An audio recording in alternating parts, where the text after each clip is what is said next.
Now, connectionism is interested in looking at the patterns that different types of second language learning creates in the minds.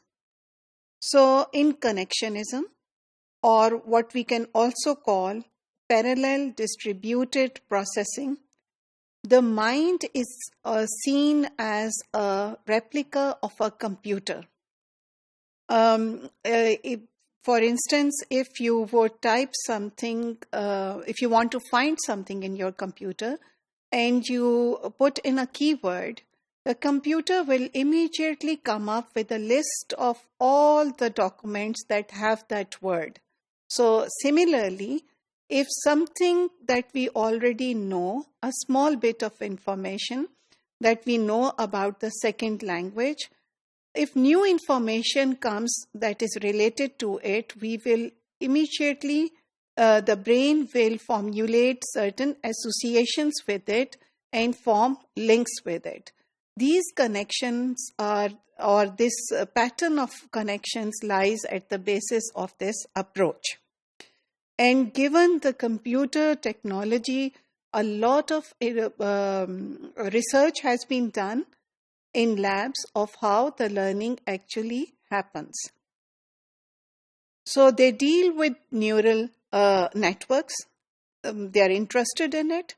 They see how complex clusters of links between different information nodes can revive or spark relationships with other nodes.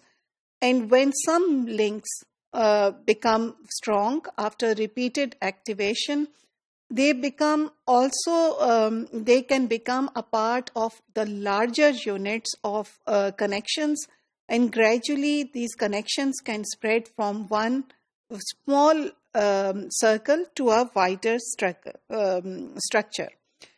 However, these connections are strengthened when they are activated again and again, and these connections are weakened if these connections are not activated.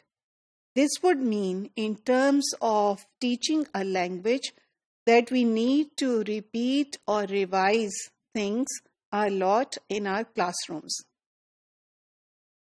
So the whole argument is that learning occurs on the basis of associative process, a process of associating one thing with the other, and language learning is not about constructing of abstract rules, and here it differs from universal grammar.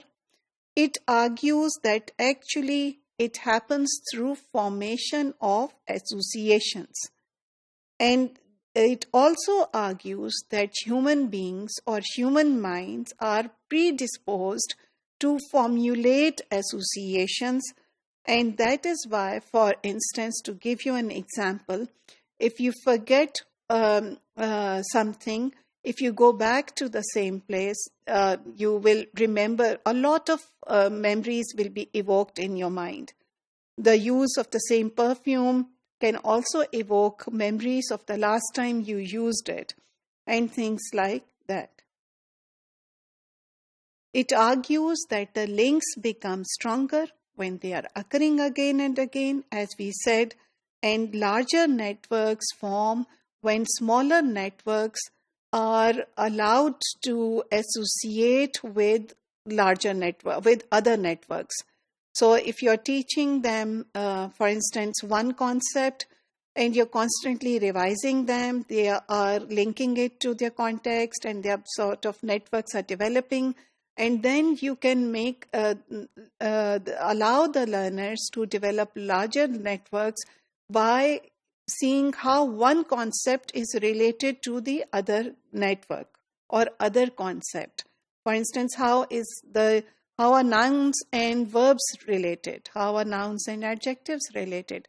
And how do all of them are related within a given sentence? So you see how gradually wider associations or networks are developed. So in application to language learning, it is argued that the learners are sensitive to regularities.